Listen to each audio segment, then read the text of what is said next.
This episode of Think Uncommon is a special one.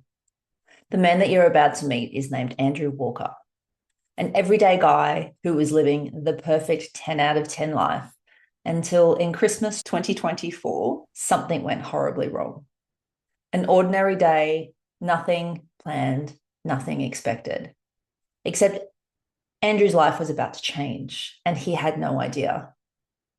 He wakes up 9 days later to find that everything is going to be different from now on. And he is faced with challenge after challenge. Stay tuned for this because Andrew delivers a heartfelt explanation of what went wrong that day and how he showed up every day since in a way that can only be explained as extraordinary. This man has all of the qualities of the uncommon man, and he is an absolute joy to speak with. Enjoy this episode.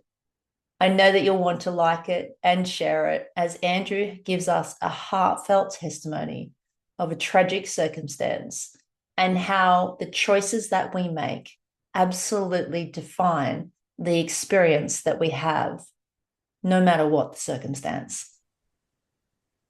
Thank you very much for joining me today, Andrew. I appreciate your time to come onto the Think Uncommon podcast. Thank you very much. Yeah, it's a pleasure being on, and I'm truly honored. Thank you for having me. Yeah, this is going to be awesome. Absolutely will be. Andrew, I found you on social media. I do like the way that the algorithm works in my favor sometimes, and I get to see some amazing stories of what men out there in the world are doing. And when I approached you to come onto the podcast, you were very, very grateful and also very willing to share your story. And I want to start off with something about who you were. But before I do that, I want to start off with who you are. You are Andrew Walker. You are a guy who has had a life-changing experience. And as a result of that, has decided that this is not going to impact your family. In fact, it's just going to be something else that you're going to very calmly walk over and continue to get on with your life. And that's what attracted me to your story, is that you have continued to get on with your life and decided that this whole event in its absolute enormity has not stopped you from living your life to its fullest. Well, you're completely right, and I appreciate the cleverness of using the word walk. 'Cause that is definitely my biggest obstacle, especially earlier last year. But yeah, I know I was determined that when all this happened, and we'll kind of get into that, that I was going to continue doing the things I was doing before. And it may look a little different, it may be a little slower, but I was going to keep doing the things I was doing. And I was, a runner. I was a dad. I am a dad. I lifted weights religiously every morning, and I was like, I'm going to still do all that stuff. I'm going to figure out how to do it. That's precisely what I was trying to project online. And, I appreciate you reaching out, because exactly what I was trying to do is to prove to people, especially folks who have gone through or are going to go through something like me, what I went through, and show them that it's possible. It's possible to keep living your life, and it's not, it doesn't mean your life's over, right? When something this terrible happens. Absolutely. And the fact that you have been able to continue to live your life is astronomical in itself. But as you mentioned, we will get into that. Before we do, let's set the scene a little bit so people can understand where you've come from. Tell me about what sort of boy you were and what you spent your time doing. As a child, like as a kid, or just as an adult. Well, as a kid, I started playing football in middle school, which was super late because I grew up in the South of Alabama, playing for 25 years. And I just wanted to try something different. I wasn't really good at it, but I really enjoyed like the camaraderie, really just the exercising, the part I really enjoyed. And I found that was something that I just like doing. I like challenging myself. So that's kind of where it started. I was, I liked Legos as a little boy. I like to play with my dinosaurs and stuff. I don't know how young we're gonna go, but It's fair to say that you're so, pretty active, right? yeah, I was a pretty active guy. I in college I played rugby for the University of Auburn. It was a club team, Uh-huh. but it was really fun. It was cool to play for your school. We did all of our school chants and stuff, and we were pretty dang good. We took our team to the SEC championship for the first time in like 10 years. It's been a decade. It was a great time. It was a great time in my life, and I always wanted to have something that was challenging. Like for obviously through college, it was rugby. I continued playing rugby until maybe 4 years ago, and I just was like, I can't have another concussion, right? I know who I am, right? I was like, I'm not that smart, so like the more head damage I take, like I need to save these cells. So I decided to start, trying to challenge myself with running and weightlifting. So I always like to have some sort of fight, like something on the calendar to be getting ready for, and to be preparing for, Mm. whether it be, a race or I just have a couple of series of goals, just personal things that I want to achieve. That doesn't really matter to anyone else, but it matters to me. So that's kind of the person I was. I like to have something to fight for. So you're the type of guy that likes to have a challenge on the radar.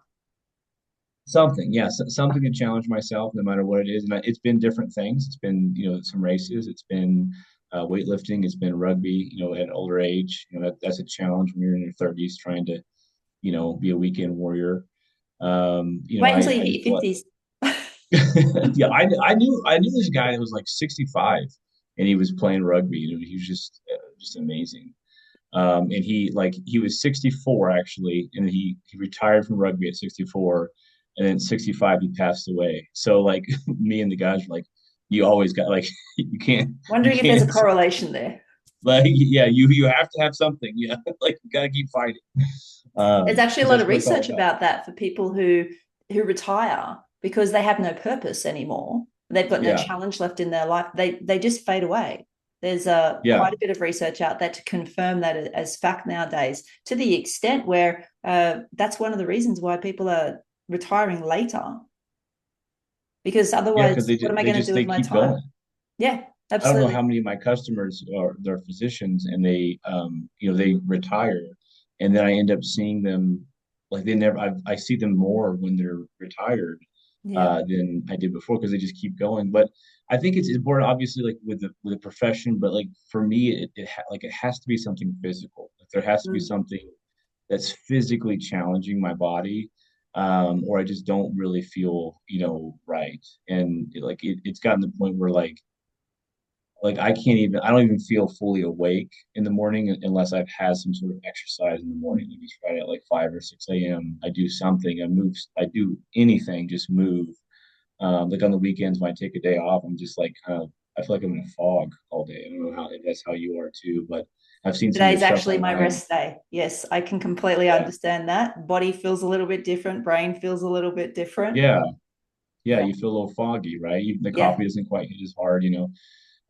But yeah, that's kind of who I am. I like having challenges. I like to challenge myself. I have challenges in my professional career, but always something physical. So like when all this stuff happened, it was like this is the ultimate challenge. This is the ultimate thing.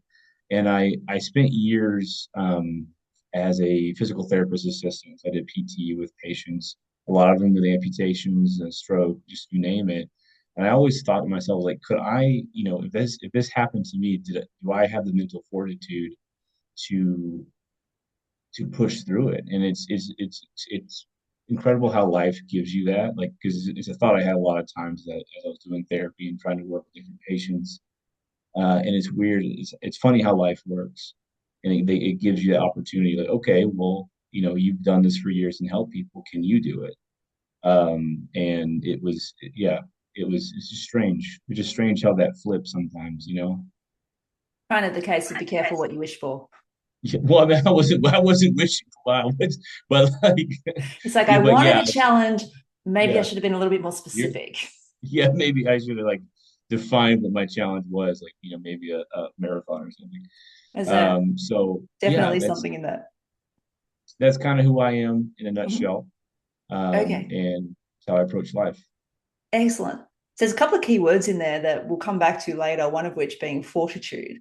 And the fact that you like to challenge yourself regularly, I can completely understand that. I pick a physical challenge every year.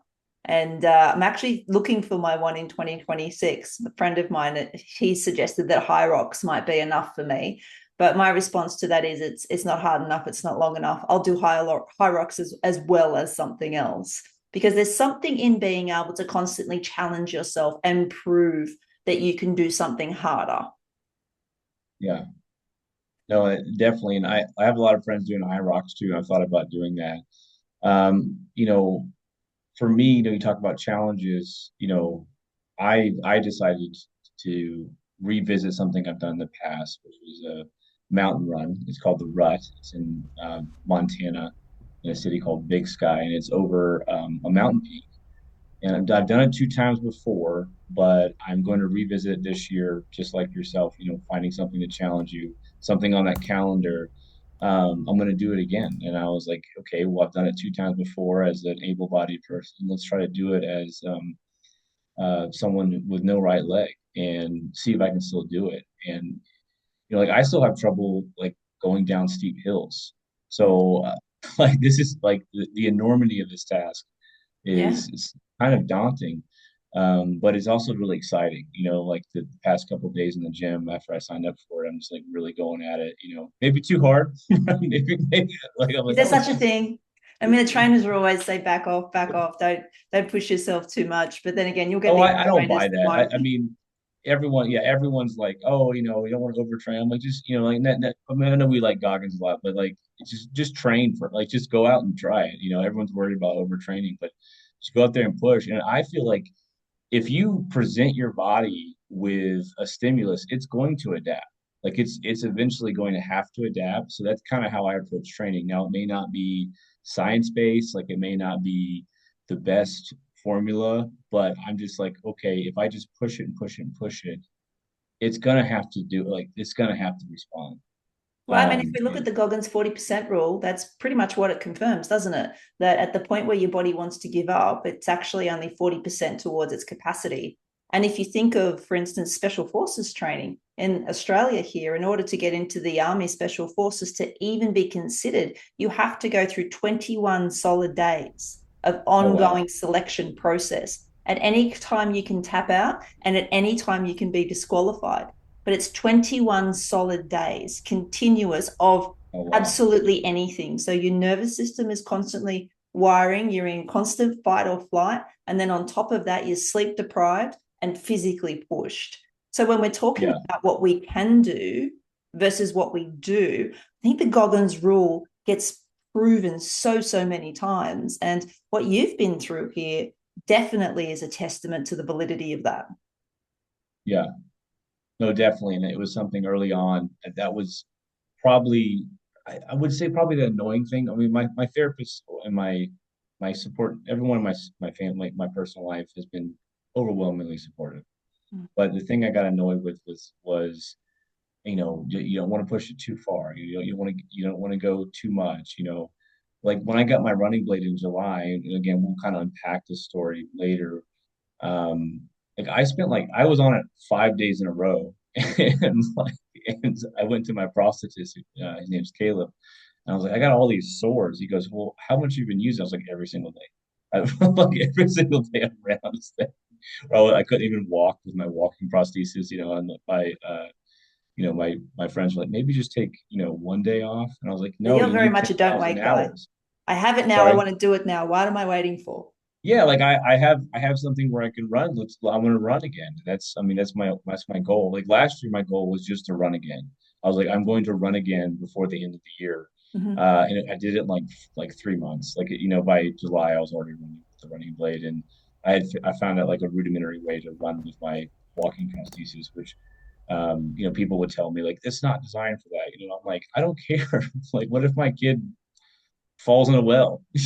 Like I need to be able to get my butt over there. Preparation, right? So Absolutely. yeah, So I Yeah. think it's fair that we probably shed some light on exactly what we're here to talk about today. Yes. Prior to doing that, let's just set a little bit of the scene. If you were to rate your life in December 2024, as you were putting up the Christmas tree and spending time with the kids, if 10 is a perfect, what would you have given it? I mean, it was pretty close. I think like 2024, I started a new job with my a sales company, and I had an extraordinary year. I was up for like rookie of the year. Everything was going good. I had 2 weeks off, and I was, Christmas was around the corner. I love Christmas. I just, especially having small kids, it's just the best thing It ever. is. Like watching them just get excited.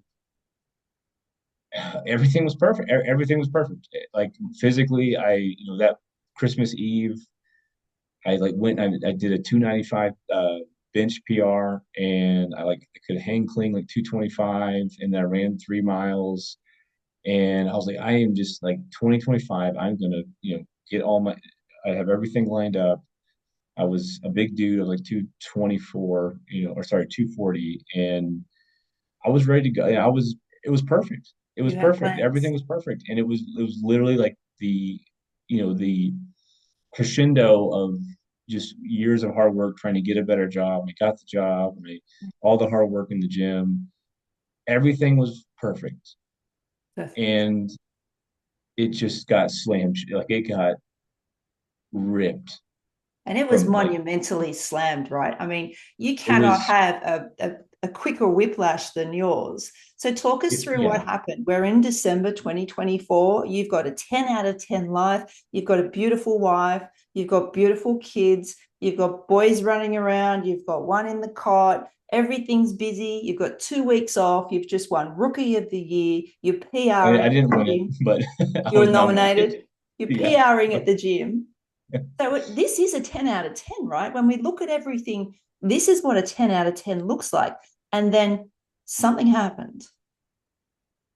Yeah, I mean, it was fast. And it wasn't any type of like trauma. People always ask me if you're a soldier or whatnot. I wasn't a soldier.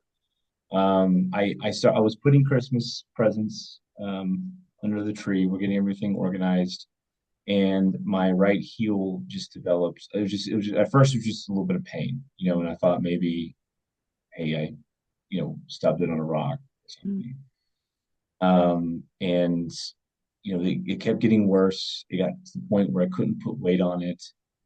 I was rocking the baby, and I had to text my wife. I was like, "Hey, can you get the baby? I can't get up."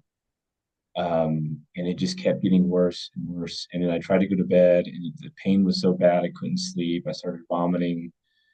Um, and around 11 o'clock, my neighbor took me into the hospital, the ER, and they my labs weren't like critical. They're just kind of confused, and they gave me some medication. I went back home. Um, by that next morning, like I'm on the floor of the bedroom, I like in so much pain, I can't even think. I can't even like comprehend what's going on around me. And my wife doesn't know what to do. Finally, they take me. This is Christmas Day. They take me into the hospital. I don't know what time. And by that evening, I'm completely intubated.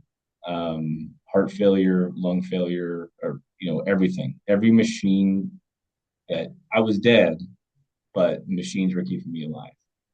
Um, by the 26th, they amputate. They go back 3 more times, ending up in an above knee right amputation. And then I just woke up January 9th. So I think it was what, just under about 15 days in the ICU and in the hospital. When I woke up, I couldn't really talk. Um, I was very confused. I had no idea what had happened, and I had something called ICU delirium, which are very real, vivid dreams that feel real. Yeah, were disturbing, to say the least. So I had kind of a warped sense of what had happened. Um, and and obviously I can't really communicate. My voice is I had what they call it vocal cord paralysis from the intubation, Yeah. and for me that was at first almost as scary as the amputation because all I do is talk. It's like my that's how I make my living, Yeah. and not being able to communicate, not being able to really move. I lost like 50 something pounds. I was what 240 something, and I was like 187, 185. So all the muscle had atrophied, and I mean that's basically a nutshell of what happened. And that was what is it, the 10th? So this all happened like a year ago today. I was sitting in a hospital bed, just trying to figure out what the heck just happened. Yeah. Wow. And it just hits you like a sack of bricks, or hit me like a sack of bricks. Yeah. Um, yeah, it was scary. It was like I said, just everything was fine, and then I just teleported, to the new year. No idea what happened. And most of the stuff I tell you is just because my wife has told me the story. Like I get a little bit of some of those memories back, but not most. A lot of even December is gone. Like just Um, stuff like my wife told me the other day. She's like, "Remember this?" I'm like, "No, I don't. Like, I don't remember that." our Um, body, our mind protects us so well from trauma, from the things that we don't want to remember or understand. It just gets stored so deeply in our unconscious mind that we can't access it unless it is willing to come back, or we do actual work to get it back. And it's a well known phenomenon that PTSD sufferers have to deal with. It's this loss of memory, and then suddenly it just comes flooding back. just flashback, and that's Yeah. happened a few times, especially when the Christmas season came back around. Yeah. Um, like the Christmas lights for one, like that was something that was prevalent through all my like delusions. Mm-hmm. Like everything was like Christmas themed, which is it was weird. Those dreams were weird.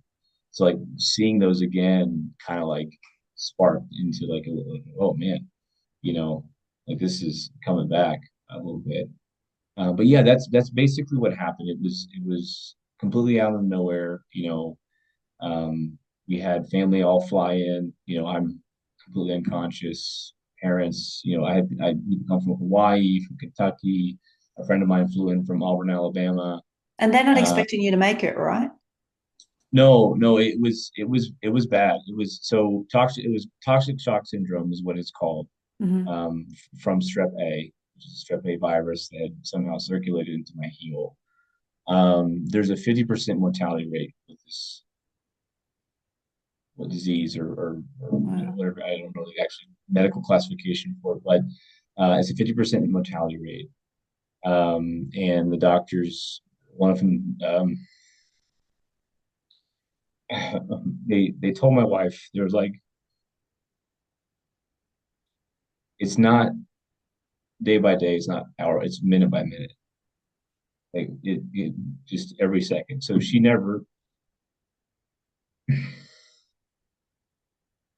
was there the whole time. Yeah. Yeah, she was there.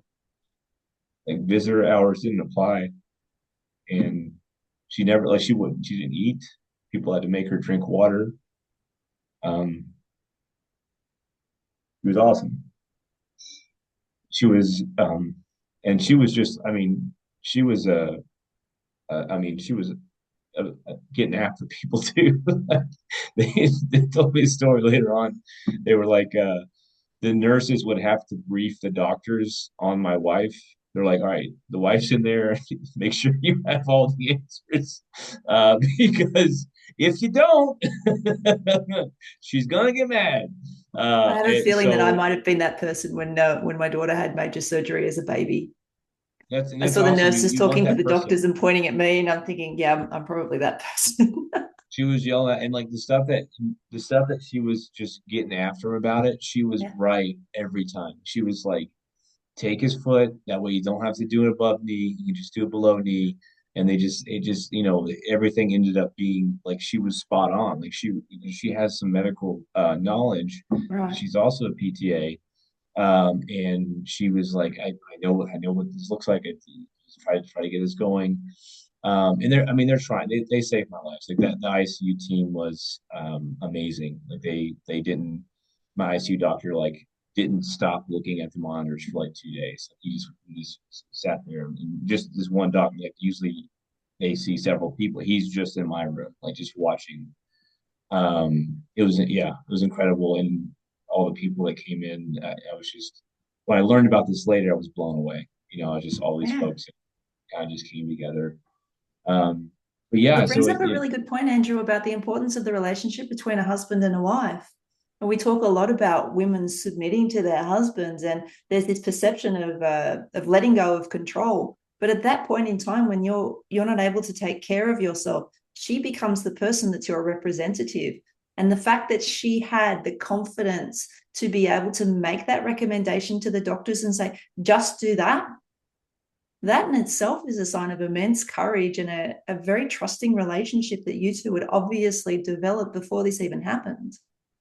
yeah, we had and I see our relationship. You know, I see a good relationship, and I'm not an expert on this, right? And everyone has issues with their relationships, but Yeah. as a strong partnership, you know, like you are both working together to achieve a goal and to raise a family. And you know, I think that's the key to both parties are fully invested. And she was awesome. Like she was, I mean, like he said, she didn't leave. She barely slept, barely ate for weeks, like multiple weeks. Like we have three kids. Her mother came and watched the children, and you know they don't know what's going on. You know, because what do you say to a 4-year-old or three at the time, you know, say, hey, your dad's dying. You can't say that, you know. So they didn't really know what's going on. I didn't really see them for almost a month. Um, yeah, she was incredible. She was incredible. I'm very lucky to have her. Yeah. So how long were you in hospital for all up? So I went in, of course, 25th, and woke up on the 9th, and then I went to an acute rehab hospital, which is still a hospital. But I was there for 2 weeks. So I think I believe I got out of that hospital like right before February. Like it was like the day before February. And I Yeah. went home, and that was really tough. That was really hard, you Yeah. know. And you see all the we have to edit this a lot. You see all the like they like I think the thing that oddly enough the thing that bothered me the most was obviously I can't do a lot of stuff, right? So that's goes without saying. Like I'm in a walker, my endurance, I can barely, you know, hop around the house without almost passing out. Um, but like all the kids, all their Lego sets and Christmas presents were all like already put together, Yeah. you know, and it was just like I missed it. Yeah. That must have been awful to come in and see that you'd missed such a important time of year. But I'm also guessing that there must have been a gratefulness that somebody else was there to look after the kids and that their life was able to continue despite the fact that yours had pretty much stopped. Yeah, I think I learned a lot of stuff from this, and I think one of the biggest things is family. You know, having good people around you that you can ask for help in a moment like this. And it was like friends and family. It was overwhelming. You know, Mm. like my wife's family helped a lot. My parents came. My friend, like one of my best friends, flew in, and he like immediately, like drop of the hat, like just flew in right after Christmas, and he like bought my wife a inflatable mattress for the hospital because the couches were uncomfortable, and Those hospital so couches are terrible and they they're squeak. terrible, they're horrible, and like so. Okay, funny. Can we talk?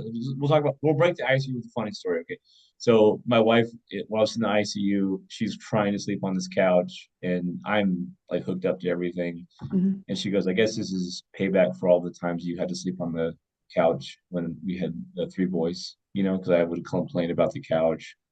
whenever she was giving birth, because they are awful. Like, I literally couldn't even fit on them when she's giving birth, and I would bitch about it. I don't know if we can curse, but I just did.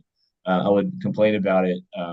And she was like later on she goes, yeah, they're really uncomfortable. Like, I told you, like, like I told you. There, I was thinking that you were going to say that it was payback for all the times that she kicked you out of bed for snoring. Well, yeah, there's that too. Yeah, I definitely spent some nights on the couch because I'm snoring or just you know acted up.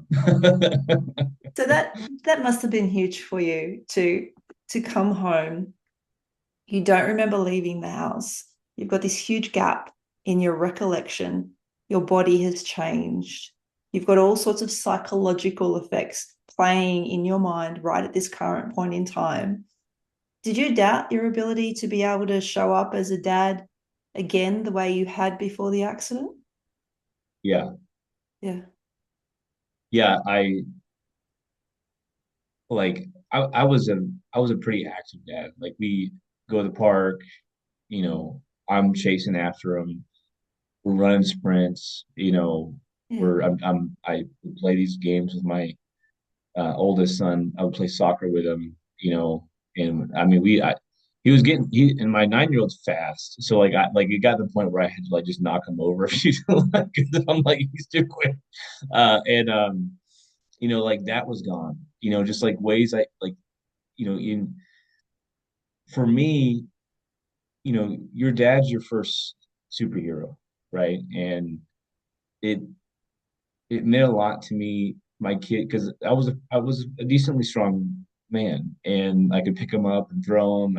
I one time I picked up both kids and like ran down the street with them, Well, with a PR like you had and for your clean, there'd be no doubt you could throw the boys around pretty easily. oh yeah, I mean we'd wrestle, like my 3-year-old like, Daddy, you want to go home and wrestle? I'm like, yeah, you bet, Yeah. bud. Okay. Yeah, I'm gonna kick your butt.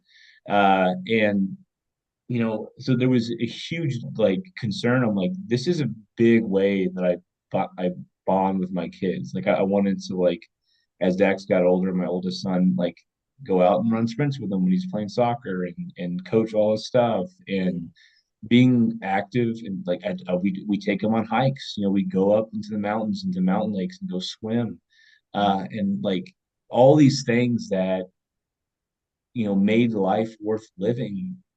I I didn't know if I'm gonna be able to do it again, and that was that was really and like obviously like my mobility is not there, but like my biggest um concern was, am I gonna be the strong like superhero like figure in their eyes still? And like especially when they first saw me, I was in the hospital and I was so weak. Like I told them I don't even want them to see me. Like I don't want to see me like this. Um, and but then you realize that they just want to see you. Yeah. You know, it may be difficult.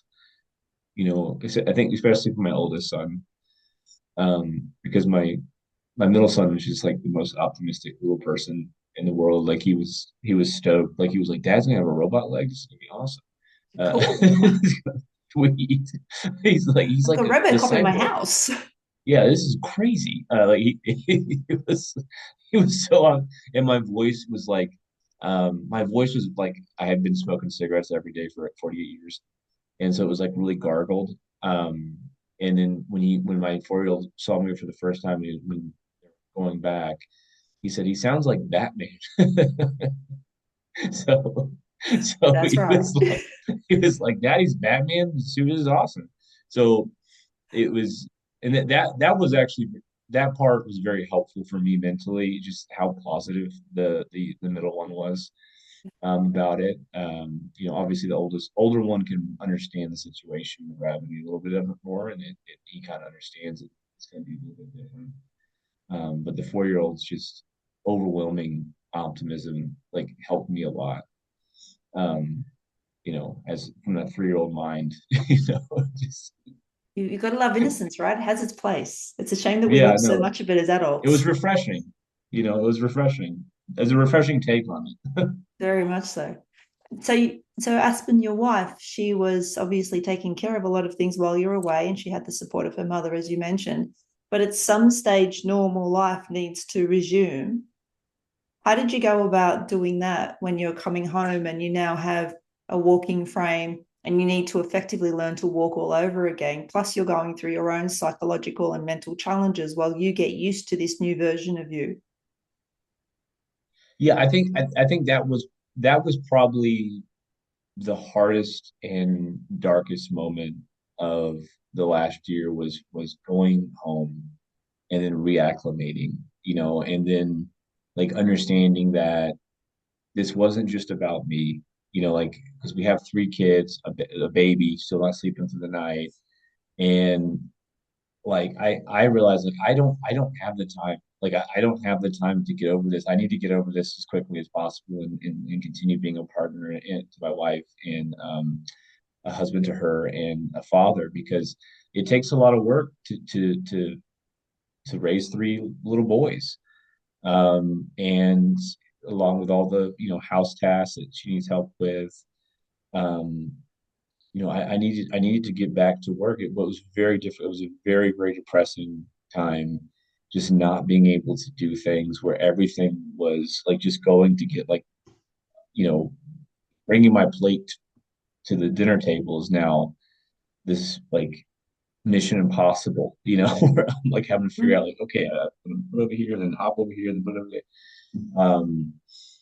That was really tough. That's definitely when I got probably that was definitely when I was the most depressed and probably the most woe is me was just trying to get through that. And we had some additional complications because the house that we were in no longer like it wasn't big enough for my adaptive equipment to get into the bathroom. So we were kind of forced to move. So in between while I was rehabbing, we and at home we had to move into a vacation rental and then get everything packed in our house, show our house, and then buy another house.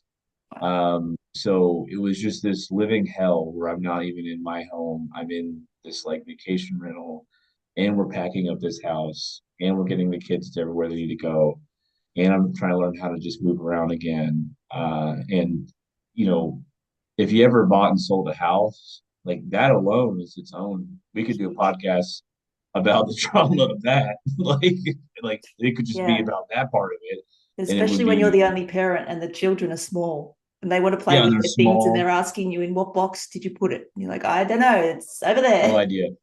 Give me no, a few days, we'll be in the new house. Just be patient, please. no idea. It was miserable. It was horrible. It was a terrible time, and it was probably the darkest moment was just coming back home. Still in a lot of pain, very weak. Mobility's not super great, and just trying to deal with that. Yeah, that was it was awful. It was awful. But you persevere. You get through it. I can Um, imagine that the weight of the world must have felt like it landed squarely on your shoulders when you realized this is not just an event, which means that I've lost a leg and then I can just fit this new me into my old world. It now means I need to create a new world. The house doesn't fit anymore. So now we have to make changes to the house. I need to talk to my employer about what does this mean for my job. And then there's mobility outside of walking. What about the car? How do I get transport in the car? And yeah, now steps become an issue up and down in stairs. So you can't buy a two-story house. And there's all of these elements that you need to factor in for that particular time of your life.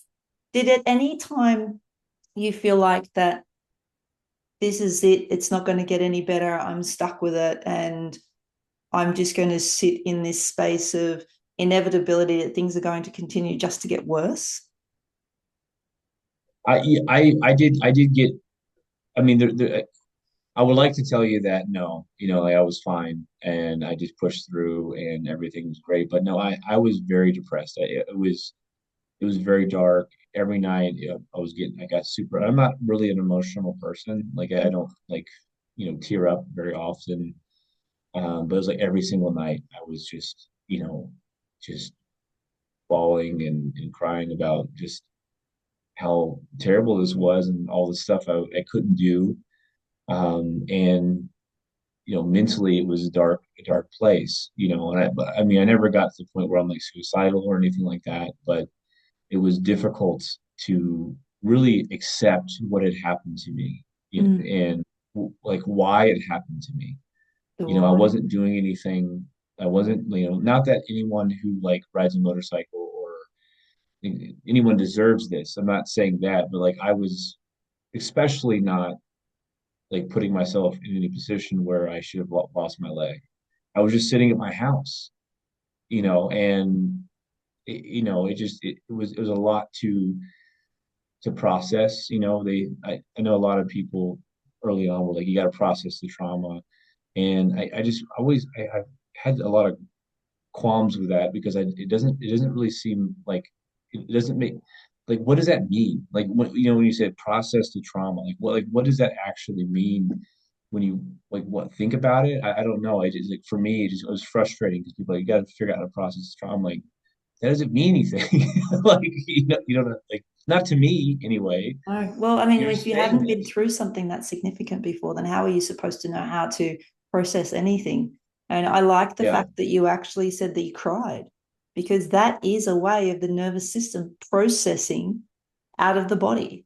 So we've got a big misunderstanding about men don't cry, which I'm gets me upset when people say, no, I was taught not to cry because my father was brought up in the generation where men don't cry. And so he passed that on to the family. Imagine that with a family of girls. So that was a lot of fun. But it's a mentality that's done us no service, because at the end of the day, tears are given to us for a reason. They're not a sign of weakness, they're a sign that our body needs to release. And by us choosing not to let the tears come and let the frustration out of our bodies, what we're actually then doing is holding it in. So you are processing your trauma without even realizing it. I didn't really think about that. Yeah, Yeah. that's a good point. I guess that is part of the grieving process, and eventually you move into a point of overall like you just acceptance, but you know getting out of that dark place was tough, and I like to share the story about what exactly like in the rehab hospital. I had a counselor, and he asked me to do two things. He gave me a journal and a pen, Yeah. and he was like, on the first page of the journal, I want you to write down everything you're worried about. I wrote down like, can I, number one was like, will my kids still love me? And uh, like, can I still play with them? And it was like, am I gonna be able to go back to work? Am I gonna be able to drive? Am I gonna be able to exercise still? Am I gonna be able to go hiking? Just like all these things. And I can't remember exactly how many they were. And he said, then I want you to start journaling every day. I want you to find something that gets a little bit better. And I didn't immediately start doing this. It was when I went home, it was just, I mean, like started to get into bad depression. My wife's like, why don't you start doing it? Like, why don't you actually start journaling? And just finding something positive. And I did. I started, I had already written down the concerns. And every day I just started, writing down. And it started off very small. It was like I got my, clothes out without any help. I made eggs this morning for my kids. I took a shower by myself, without anyone helping me. And then I started adding like fitness goals. Like I did 5 push-ups, I did 6 push-ups, I did 10 push-ups, um, and I hopped on my walker. Like I would just get on my walker and hop in circles because like the kitchen went to the living room like this in the big circle. And I just would do that. I would just set a timer. And like my heart rate would be 190, and just do for 5 minutes, 10 minutes, 20 minutes.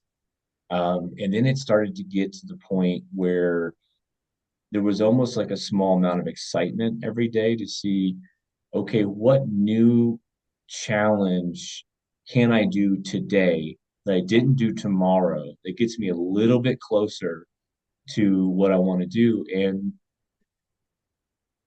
I I started marking off those concerns. Like the first one came off was my kids. Like they just want to be like they just want to be around me. And then I taught myself how to drive with my left foot because my right's obviously gone. And like hopped into my car with my walk. It was covered in snow, so my wife has to like dig this car out, and so she's just, and then she drove it like closer to me. And then like within 15 minutes, I'm driving around, and I was just like, that was a huge, and that's something that my prosthetist told me to do. He's like, as soon as you can, figure out how to drive. I don't care how you do it. Don't wait for anyone to tell you it's okay. Just go do it. And he's been huge in helping me. He's just like, you've got to get as much independence back as quickly as possible. And that helps a lot too, just being able to not have to ask for things, being an independent man, being able to get things, and I could now get in my car. I could take my kid to school. Like I would start driving them to school every morning.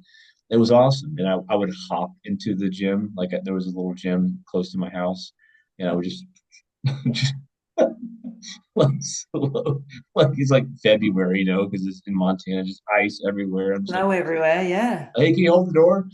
And it's like takes me 5 minutes to get there. Uh, yeah, but I mean, just finding little things to be, and I still do that now. Like in that's a habit that once you start doing that, it's like that classic experiment. Look around the room and see everything that's blue. Like, how many red things do you notice? You notice nothing because you weren't looking for it.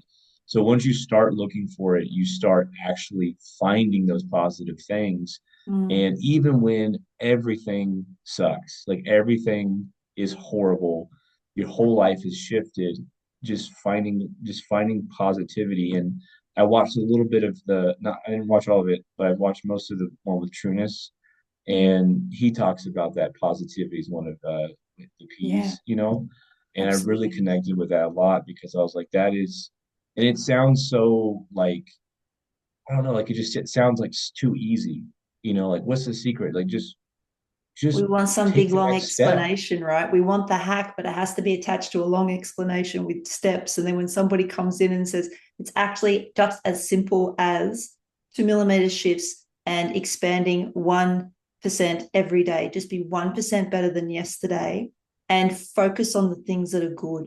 That's it. And when you That's can it. do that, it seems too simple until you see it in action and you recognize that the actual investment of time and energy is minimal, but the return is absolutely huge. We just Huge. underestimate. No, it's huge, and it just again, it seems like one of those things that's just like, oh, he's saying this again. I'm like, but no, it works. Like this is the worst thing that's ever happened to me, Yeah. and I got through it. I mean, it's an incredible amount of work. Like it was, every day I was in a lot of pain from trying to, like when I got my prosthetic, like I would go for like our thing with our family was going for walks. My wife would be like, "No, you're gonna go with a walk with us," and I was like, oh, "I just got my stump's kind of sore," and she goes, "No, you come for a walk with us, and you every day you go a little bit further with the Mm. family, you watching the kids, ride their bikes, and it is crazy. It is so simple, At the moments but that you couldn't lean on yourself, you could lean on her. yeah, she got after it. My wife, my wife, she was like, no, no, we're getting up. We're doing this. Like, oh, you thought you She had a choice. No, no, you're either getting up on your own no, or I'm she's getting you up. So either way, we're leaving. Are you going to do this the easy way or the hard way? no, she's there is a little bit of her family is from Wyoming, Mm. which I don't know how well you know the states, but Wyoming is just people that they get up in the morning, they're salt of the earth type, and they go to work. And that's how she was raised, and that's how her family's all extremely successful.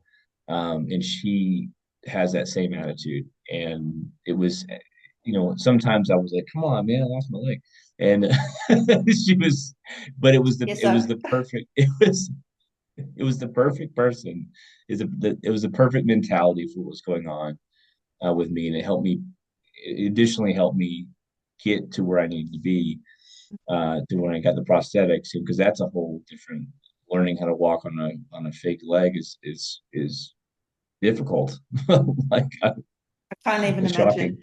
Can't imagine. Yeah, There are two things that really stand out for me as you're telling me your story. One is you were able to rely on your trust equity when things went badly for you. So, all of those reps that you did in the past, all of those times you showed up to the gym, all of those times you challenged yourself physically and challenged yourself mentally, you were building evidence, stacking evidence. And I call that trust equity. So, trust equity is when you do what you say you will do, you bank evidence and you continue to bank that evidence. And if you don't do what you say you will do, or you deny yourself when you say you're going to show up for something, you're withdrawing that evidence. Now, all of the uncommon men that I have ever met have high trust equity. They do what they say they will do. And then when an event happens in their life like yours, what they can do is they can withdraw from this investment that they've made in the past. They have this confidence that they can show up because they've got all of this evidence that they've showed up every other time.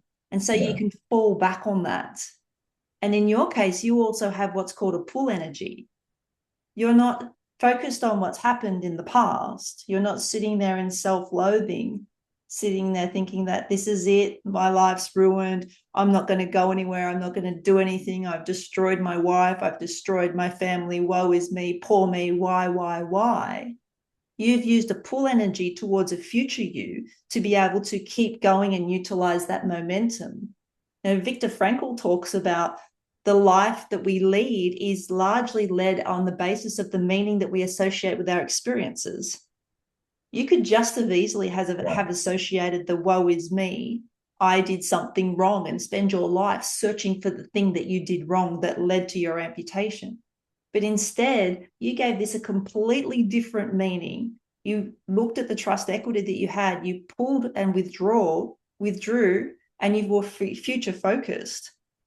So all of those aspects, when you pile them together, allow you to continue to show up and to invest in that 1% better every day. Because you could have easily also have been 1% worse every day.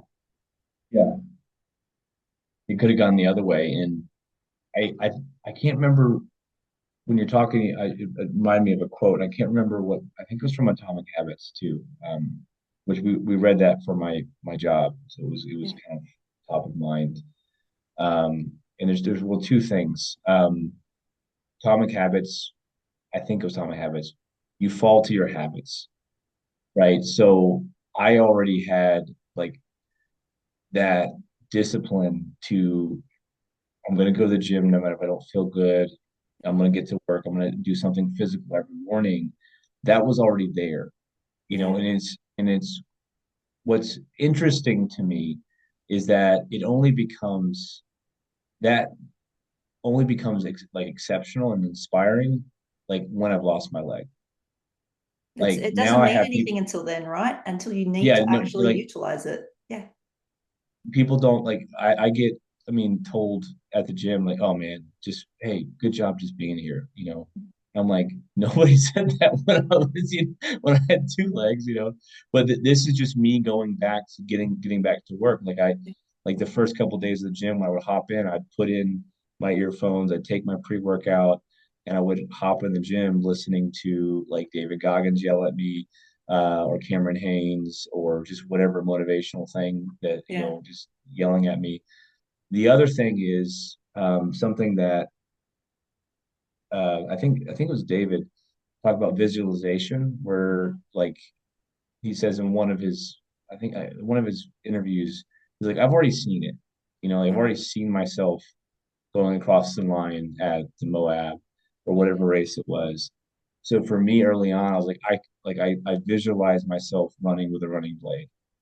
You know, I walked a bunch of 5Ks. I made sure I already saw that in my mind, and therefore I knew I was going to do it. Like I knew that was going to happen. I just had to get there, right? So I think that's really important too. Is like seeing it, like speaking it into truth, seeing it in your mind, and then being like, okay, this is going to happen. Like I've already seen myself finish the rut and go through the, the um, finish line. It's in September, but I've already done it in my mind. Like I've already Your been times. there. I just have to get there. Yeah, Do a lot of absolutely. training.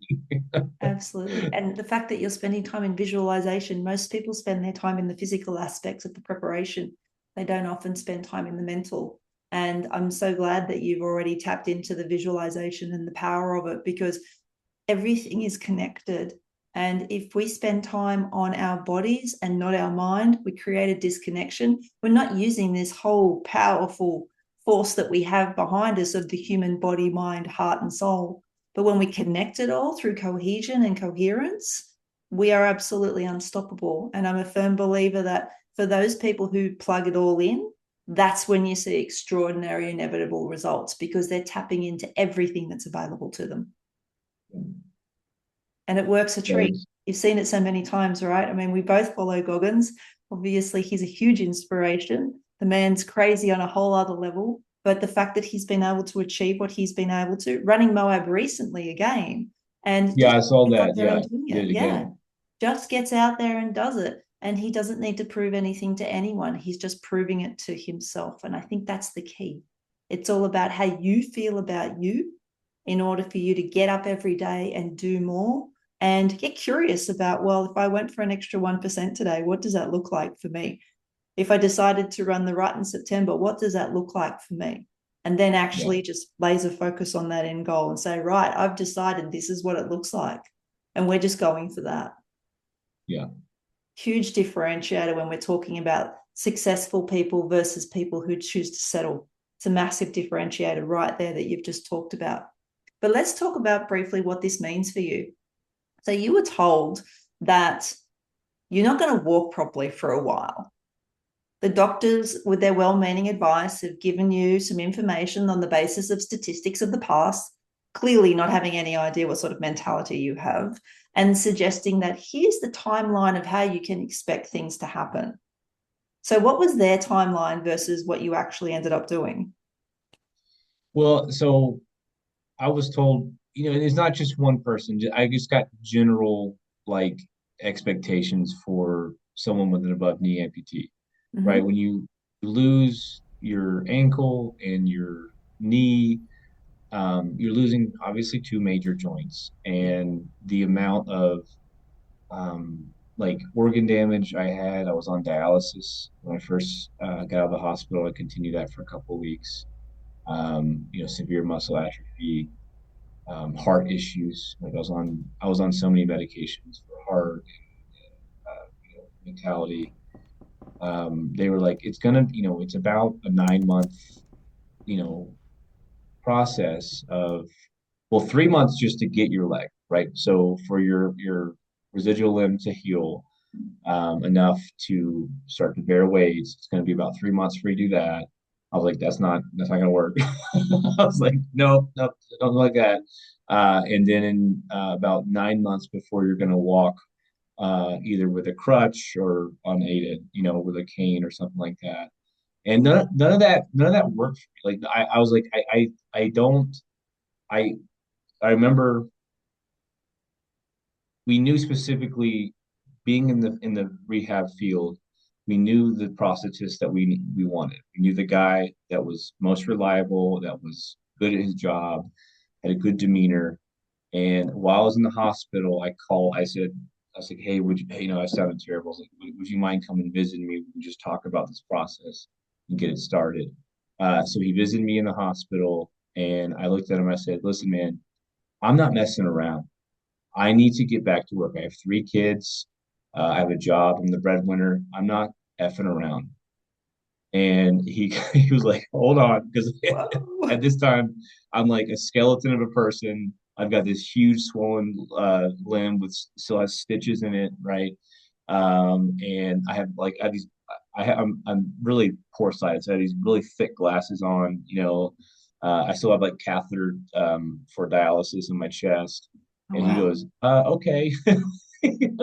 I was like, you don't know. I was like, you've never met me. You don't know who I am, but I'm not messing around. I need to get walking as soon as possible. And then he kind of laid out like a soft timeline, and a few other people did. But I got my first prosthetic, which was just like a traditional like lock unlock leg, in so January, February, in March, like yeah, March. That's when I forgot my first one. So just the leg healed very quickly, right? Because I didn't, I was a healthy guy before this. My body started like responding really quick, started getting strength back. The leg healed very quickly. First prosthetic was in March. Was pretty much walking like without anything around like um, well, May, like, because I went back to work in May. I was back in the field in May of this past year after So two everything that months. happened. I was driving around my state, talking to customers, and they was like, "Oh my God!" So Like, hang on, let me just confirm so I make sure I've got this right in my mind right now. You were told not to expect to be walking on anything other than a crutch for about 9 months. And well, yeah, within, with the prosthetic leg, like with a so, like prosthetic leg on a yeah. crutch, and Well, within, no, so like a prosthetic leg and a crutch, so like yeah, just for balance, or a yep. cane, or like you probably have some sort of device with your prosthetic You leg. got something to take a little bit of the weight in case the weight's too much for you, for Yeah, you. or Okay, balance, or yeah, just, I think big thing is the balance thing. balance. Um, so yeah, it was May. I went back to work, and over the May, over that summer, I won a bunch of sales awards through my company, like immediately coming back. And by I think it was July, yeah, July, I got the running blade and running, like today I did a quarter mile at like a 10-minute pace.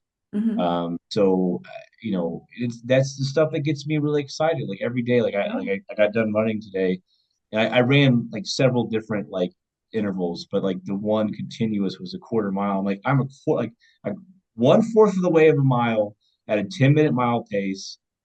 Let's go. I was like, here we go. This is awesome.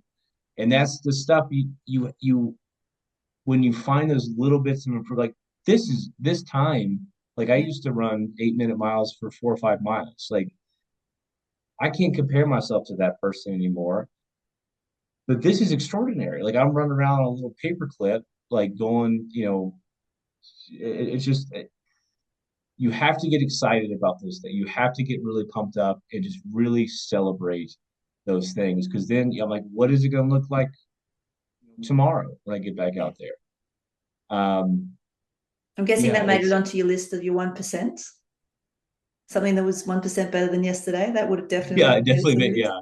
I I did like I don't physically write things down, but every Mm. day I'm looking for those things. So I don't like I didn't stop physically writing things down, but like Mm. I'm constantly recording like on my Fitbit, like different times I go back and look at and compare the different runs. Yeah. Like I did a video on my Instagram about me running a mile. Um, and it was like it was like almost 16 minutes, and I was like, okay, that's pretty good. That's not too Yeah. bad. So, just like I'm an animated person anyway, but like even something like as like almost inconsequential was like running a quarter mile at a 10-minute pace. I'm just like, yes, let's go. We did it. Cause for We're one celebration, fourth of right? the way. Cause for celebration. Absolutely. I love that. I love it when people have a let's go mentality. It's okay. It sucks right now. All right. But you know what? Everything is impermanent. And if I believe that everything is impermanent, I'm at a crossroads. I have a choice. I can either lament the past or I can create a new future.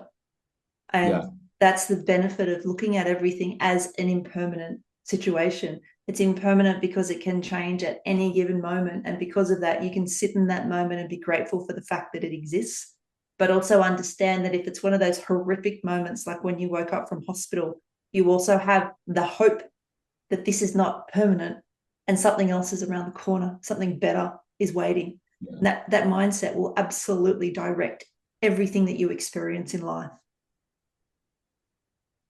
You know, I wish like I could go back and talk to myself. You ever like have that thought? Like, Yeah. Like I saw a video, some uh I can't remember, a guy I follow on Instagram. He posted a video. He's also an amputee, but he's a bodybuilder. His handle's Half Am.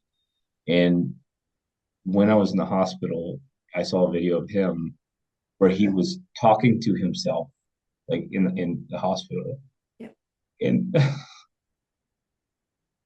he was just like, "Hey man, like look at all the stuff we've done." Um, and like that's what I do. Like sometimes I like have that conversation with myself where I'm just like, "Hey man, like look what we've done." You went to San Diego. You got to see both your kids' birthdays. We'll edit this out. We um, we're running again. You deadlift 275 with one leg. It's like, hey, Yeah. you and your wife took a trip to Helena together just to, for her birthday. Um, I just like I don't know where I'm going with this. I'm just saying like but to get back to it, the gentleman on Instagram, he was just telling himself like he's like, I'm doing this for me, like for that guy that was stuck there and depressed.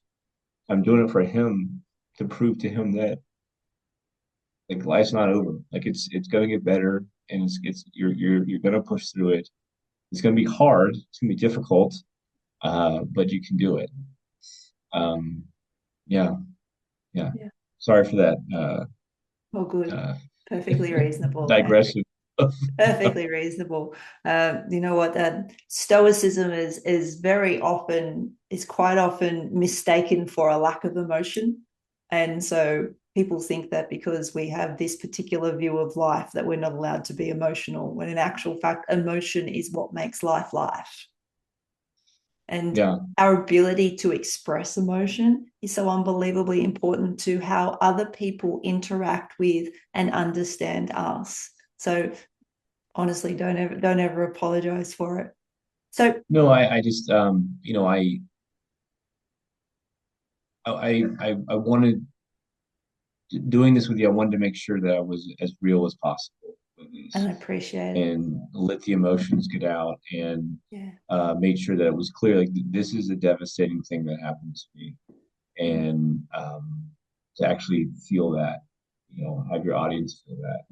Thank you Um, for doing that, for being courageous enough to do that, for not hiding behind a mask of perfection or some variant of a superhero that you think that you need to project, but instead making the decision to just show up as you are. Because I'm absolutely certain that the person that you are is inspiring people that you may not even ever meet in your lifetime, purely because of the way that you show up in the world. And the people that watch your Instagram or watch your Facebook, the majority of them will never reach out. You'll never have interactions with them and you'll never know who they are. But I guarantee you, what you're putting out there in the world on your social media and the person that you clearly show up as daily with all of your clients, your peers, your friends, etc., these people are benefiting from having you in their world purely because you are who you are. yeah, and that was what you said there is exactly what I wanted to do, like with my social media. Like it's not really for money, it's not for fame. It like when I was laying in the hospital bed, like day, 2 after waking up, I started looking through Instagram and Facebook and finding people online that had similar, if not the exact same, like limb loss that I did, and seeing all this stuff they did, and it gave me so much hope. It gave me like seeing what these people are doing. Like I found one guy that's doing 100-mile races, which is something that I never would have done and probably won't do. I don't want to do. I don't run that long. Like I like running, but not for 100 miles. And I was just like, this is not over, and it it helped me see that what was possible. And I was like, I want to be able to do that for somebody else. And I've already had, some people reach out to me from literally all over the world and say, hey, thanks for putting this video. Like, how do you, how do you like run like that or just ask for advice and stuff like that. And it's just kind of strange because I was just there. Like I was just asking, and I still ask people, like I'm not like I don't know everything.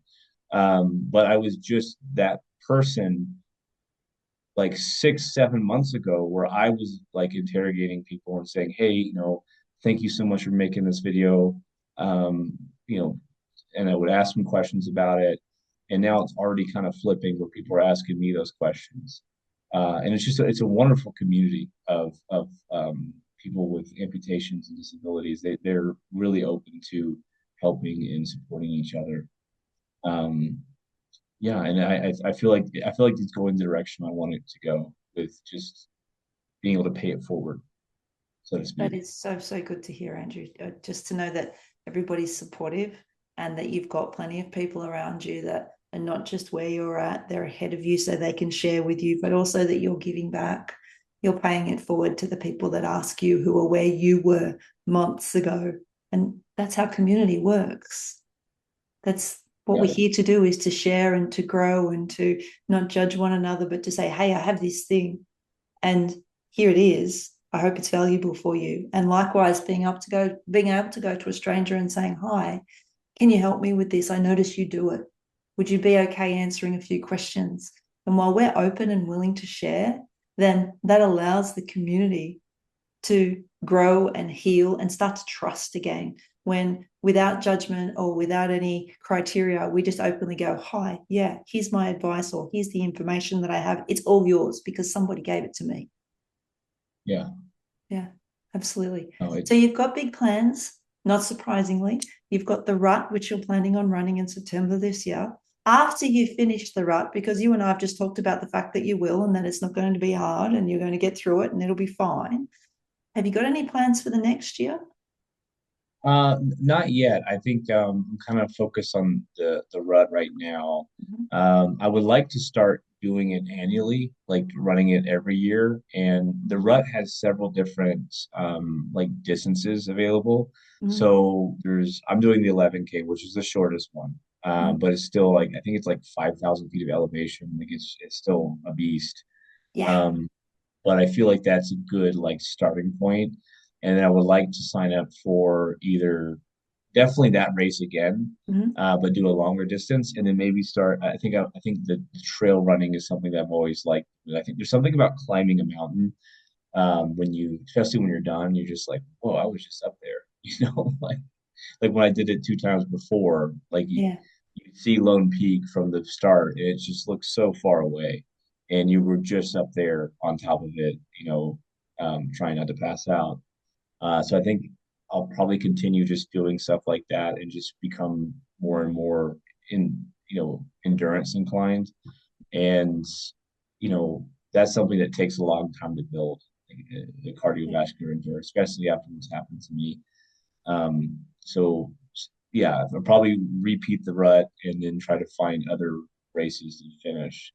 I have a few different ones I have been kind of flirting with, so to speak. So So onwards and upwards. I saw something on your, I think it was your Insta just this morning, and I thought it based on what I know of you, it personifies you so well. And you said, I have all of my knees in one socket now, just one small Allen wrench, and I come right apart. yeah, So it, that how many, it begs the question, how many legs do you have? I have so I have two different walking prosthetic legs. One's just a piece of metal, like there's nothing electronic to it.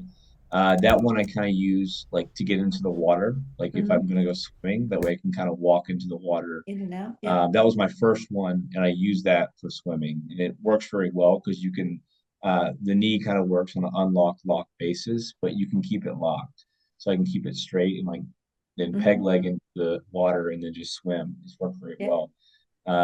I took it to a big, beautiful lake here called Flathead Lake, with the waters like crystal clear, in like August, and was swimming all around. It was wonderful.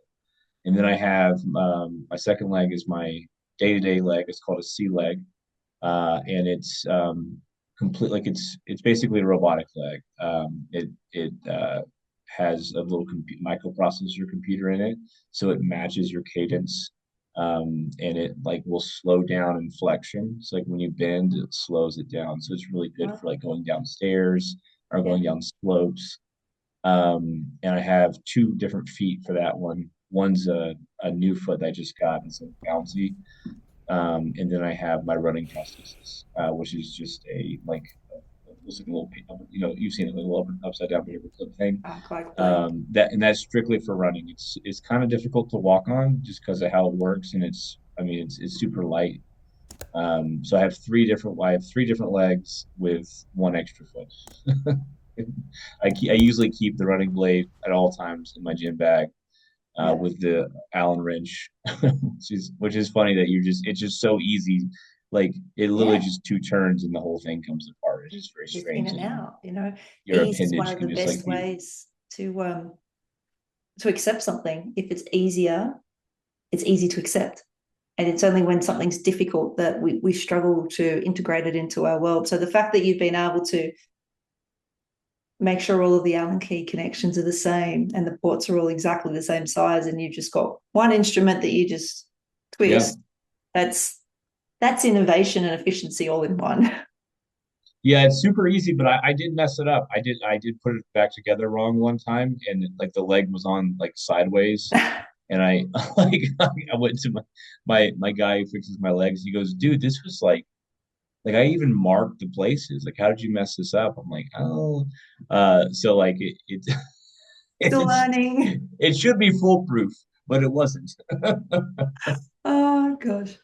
So it's really easy for people to look at an experience when you're in the midst of the experience and say, this is the most horrendous thing that I've ever gone through. But hindsight is a wonderful thing. Yeah. In light of what you've gone through last year and where you are now, what is the biggest lesson that this has taught you? Biggest lesson definitely is just spend time with my family as much as I can. I was so I said I still am very career focused, very goal oriented. But when I was in my delirious dreams, like all I wanted to see was my kids. Like nothing else mattered. Like nothing else mattered. And I'm not perfect with it. Three little kids are tough and you get burnt out. Um, but just understanding that, they almost didn't have a dad and you almost didn't get to see him again. Um, that's definitely like, and there's just so much noise in our lives, that I really try to just be present with them when I'm with them. And just like, sometimes I'll just be watching them eat their breakfast and just be like, wow, I got to see this again. Um, Christmas was a good one. We did Christmas this year. It was uneventful, and just the amount of motion around like just watching them open their little toys was awesome.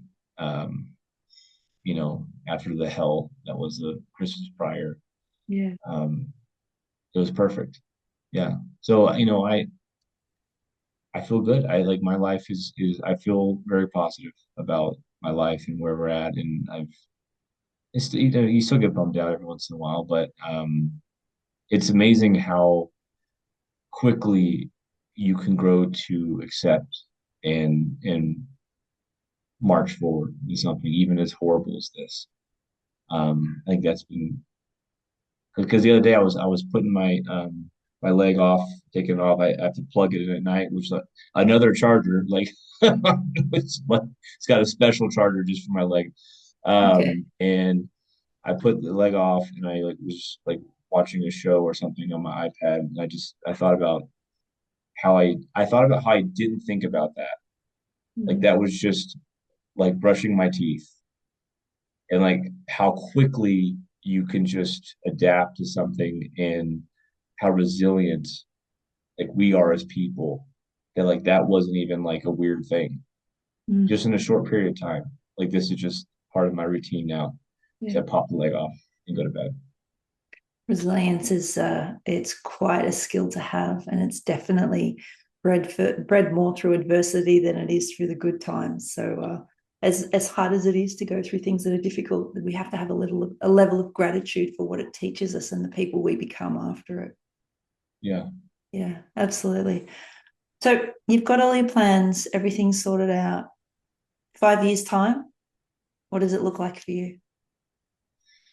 5 years. What's the 5 year plan? I would like to, I want to get into probably more endurance running. I think that is something that, honestly, I wasn't really highly invested into endurance running when I got sick.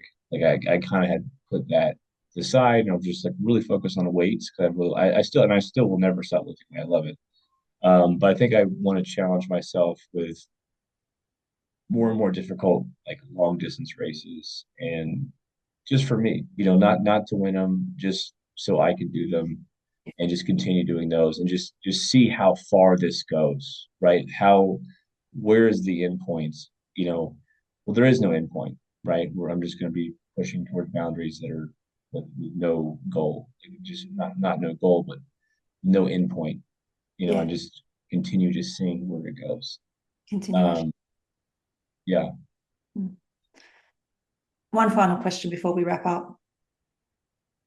If there were anybody watching this right now, and let's face it, there's going to be loads of people watching this, for all of the thousands of people that are going to be watching this and absolutely inspired by you, what's the one piece of advice that you rest on constantly to keep you going?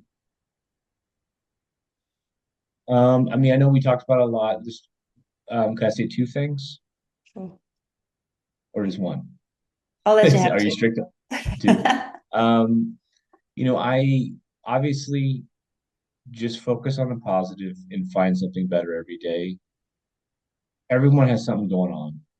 And if you can just find that little glimmer of hope, you can crawl out of whatever hole you're in. But you got to be accountable and you have to work hard, which is finding like a positive thing in your day and then pushing forward. Find that one positive thing, get a little bit better every day, and whatever it is. That's what I'd say to people. And I won't say the second part because I feel like that was sufficient. Accountability, future focused, discipline, and gratitude. It sounds like a pretty good potion for success. Thank you so much for your time today, Andrew. I'm sure everybody is going to be as inspired by this as I am. And I really appreciate the fact that you've made yourself readily available to share your story with us, as well as choosing to show up as you. It takes courage to be able to be yourself when you know that other people are watching. Really easy to do when the doors are closed. But when you know that people are watching, sometimes it shifts us. And I'm immensely grateful to you for showing up as you are so that people can see the real Andrew that's gone through this, so that they can be inspired, knowing that not only are you congruent, that you're also authentic. So I'm going to put your socials in the end of this so that people can get in touch with you. Are you open to having conversations with anyone that might reach out? Yeah, of course. If anyone has any questions at all, I would love to talk to them if they, whatever that might be. Like, I would be very open to it. Yes. Awesome. Andrew, I hand select the men that come onto this podcast. In actual fact, there's an application process to be able to get through to sit in front and have this conversation, because the uncommon man identity is very important. I'm a firm believer that men like you, the uncommon men of the world who have chosen to have a perspective like yours, are the ones that are going to bring everything back into balance, and the ones that are going to enable women to feel safer with men again and to change the trajectory of the narrative that's currently out there in the world. So thank you so much for your time. I appreciate everything that you've done, and I absolutely appreciate everything that you are about to do in this world. And I know for a fact they're going to be big things. And I'd just like to say, keep showing up as you are, because as we mentioned, there are always people watching, and you absolutely never know the impact that you're having on a stranger that you may never meet. Well, thank you very much for having me. It's been great. I had a really good time and I appreciate you listening. Thank you. Thanks so much. Guys, if you'd like and subscribe to the Think Uncommon podcast, obviously this is an example of the conversations that we are going to be having. Likewise, if you're a man that think that you fit the uncommon model, here is a perfect example of the type of men that we really want to be showcasing on this podcast. Feel free to reach out to me either by hitting the subscribe button and putting in a comment or finding me on my socials. We are always looking for new guests who show the world exactly not just the importance of being an uncommon man, but as Andrew has done so well today, to demonstrate that it actually also doesn't have to be hard. Enjoy this episode and all of the other episodes, and I look forward to seeing you all on the next episode of The Uncommon.